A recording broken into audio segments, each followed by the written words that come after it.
Kami bekerja bersama sekarang sebagai Dwi Tunggal meneruskan perjuangan orang tua kita dulu. Ketika orang tua kita dulu berjuang, mereka berjuang menggulung kolonialisme. Giliran anak-anak dan anak-anaknya berjuang untuk menggelar kesejahteraan dan keadilan. Yang satu menggulung kolonialisme karena itu tidak adil, tidak mensejahterakan, dan sekarang bagian kita menggelar apa? Kesejahteraan, menggelar rasa keadilan. Karena kita merasakan ketimpangan. Jadi perubahan ini bukan perubahan nama presiden, bukan perubahan nama wakil presiden. Karena kalau itu sudah pasti terjadi, periodenya habis. Tapi perubahan di dalam cara kita menjalankan pembangunan.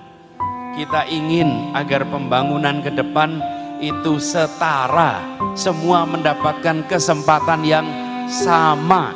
Jangan dibeda-bedakan sehingga kemajuan itu hanya dirasakan oleh sebagian. Kita ingin kemajuan itu dirasakan oleh semua. Dan kita ingin ada perasaan bersatu dalam ketenangan, keteduhan. Persatuan itu tidak bisa dibangun dalam suasana ketimpangan. Setuju? Tidak ada persatuan dalam ketimpangan. Kalau panjenengan punya contohnya, saya pengen lihat tempat mana ada persatuan dalam ketimpangan. Tidak ada. Persatuan selalu dalam suasana keadilan. Insya Allah ini yang kita ikhtiarkan. Itulah sebabnya yang kita emban sama-sama ini misi, bukan sekedar target. Target itu untuk diraih, kalau misi itu untuk dilaksanakan. Misinya kita ingin Indonesia yang adil, Indonesia yang damai, Indonesia yang bersatu. Itu misinya. Untuk itu kita perlu kewenangan. Tanpa kewenangan itu tidak bisa dilaksanakan. Dan kewenangan ini didapat lewat proses demokratis. Dan alhamdulillah dengan bergabungnya unsur-unsur yang tak terbayangkan sekarang menjadi satu kekuatan baru. Insya Allah ikhtiar untuk diberikan kewenangan itu dimudahkan perjalanannya. Dan seperti disampaikan tadi, kami ini secara pribadi sudah kenalnya lebih dari 30-an tahun. Karena dulu sama-sama di kampus Gajah Mada, sama-sama berkegiatan, dan insya Allah bisa saling melengkapi. Kalau dipikir-pikir tidak terbayang ini. Bagaimana coba? Gus Imin lengkap pengalamannya dari mulai aktivis mahasiswa melawan rezim otoriter, rekam jejaknya ada itu.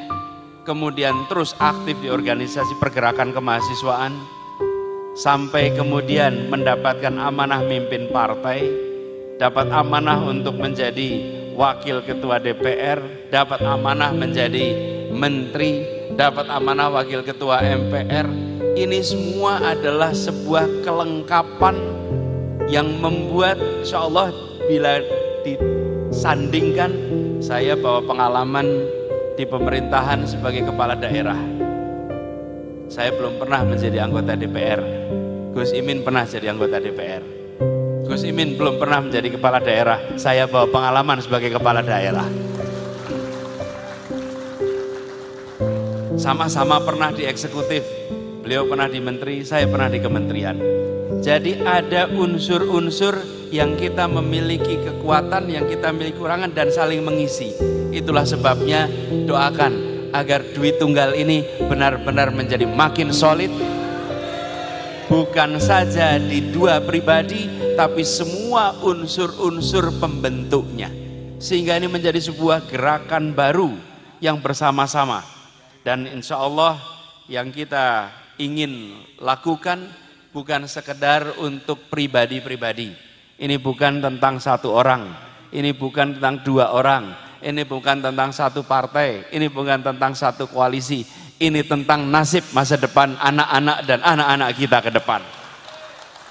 Dan itulah yang kita ikhtiarkan. Karena itu dukungan dari semua menjadi amat dibutuhkan. Dukungan doa, dukungan kerja, dukungan bersama-sama. Insya Allah dengan begitu maka apa yang tadi disampaikan. Bila di Jember ini gerakannya makin meluas, insya Allah menular ke seluruh Jawa Timur. Bila di Jawa Timur meluas, insya Allah menular ke seluruh Indonesia. Dan kemudian gelombang perubahan itu akan terasa di semua. Seperti tadi sampaikan, insya Allah PKB di Jember makin besar. Dan jangkauan seluruh Indonesia juga makin luas insya Allah. Ini semua adalah kerja bersama. Karena kita membutuhkan kekuatan di legislatif, kekuatan di eksekutif. Untuk kemudian bersama-sama mendorong para kiai, para nyai, para hadirin semua. Saya ingin cerita sedikit kasus di Jakarta. Dulu di Jakarta itu ada satu tempat yang sangat berkuasa, tidak bisa diotak-atik. Namanya Alexis. Mungkin ada yang tahu, tapi saya tidak usah menjelaskan isinya apa di situ. Pokoknya tempatnya itu tempat yang tidak perlu kita datangi lah, kira-kiranya begitu. Tapi itu mau ditutup tidak bisa-bisa. Di demo, tidak bisa-bisa. Protes, tidak, mendal semuanya. Seperti tempat yang super powerful. Lalu terjadi pergantian kepemimpinan. Setelah pergantian kepemimpinan, tempat itu langsung ditutup, cukup dengan selembar kertas dan sebuah tanda tangan. Itu namanya kewenangan.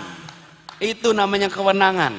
Karena itulah kita melihat di sini banyak kebijakan tanah-tanah rakyat yang tergeser. Kita menyaksikan itu. Bagaimana kita menyaksikan peternak yang pada tutup karena pakan ternaknya mahal. Petani yang tidak bisa sejahtera karena harga pupuknya mahal. Betul tidak? Harga gabahnya juga rendah.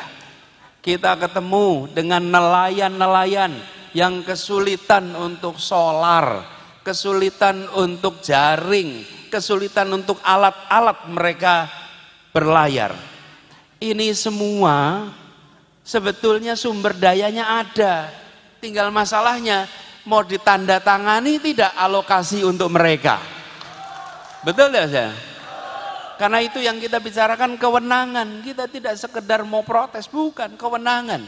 Dengan kewenangan itu insya Allah nanti kita justru bisa membantu membesarkan yang kecil tanpa mengecilkan yang besar. Tapi jangan yang besar tambah besar, yang kecil tambah kecil. Itu lagunya Rhoma Irama itu. Yang miskin makin, yang kaya makin. Nah, kita ingin, boleh saja yang besar tidak usah dikecilkan, yang besar tidak usah dimusuhi, tapi jangan biarkan yang kecil terus menerus kecil. Yang kecil harus dibesarkan, dan itu lagi-lagi sumber dayanya ada, uangnya ada, tinggal mau dialokasikan atau tidak. Itu pakai apa? Tanda tangan, tanda tangan, tanda tangan. Tanda tangan itu didapat lewat kewenangan. Kalau kekuasaannya di tangan rakyat, tapi kewenangannya yang dititipkan kepada orang-orang yang dipercaya oleh rakyat. Insya Allah kita bisa lakukan perubahan itu. Aminnya yang keras. Siap bergerak bersama? Siap menjangkau semua? Insya Allah dari Jember digaungkan perubahan untuk Indonesia. Mbak Menawi mekaten yang bisa saya sampaikan, kurang lebih mohon dimaafkan, dan sekali lagi terima kasih kesempatan silaturahminya. Insya Allah ini bukan silaturahmi terakhir. Insya Allah nanti kita bisa lanjutkan silaturahmi ini menjadi gerakan persaudaraan untuk kita semua. Wallahu muwaffiq ila aqwamit thoriq. Assalamualaikum warahmatullahi wabarakatuh. Waalaikumsalam warahmatullahi wabarakatuh.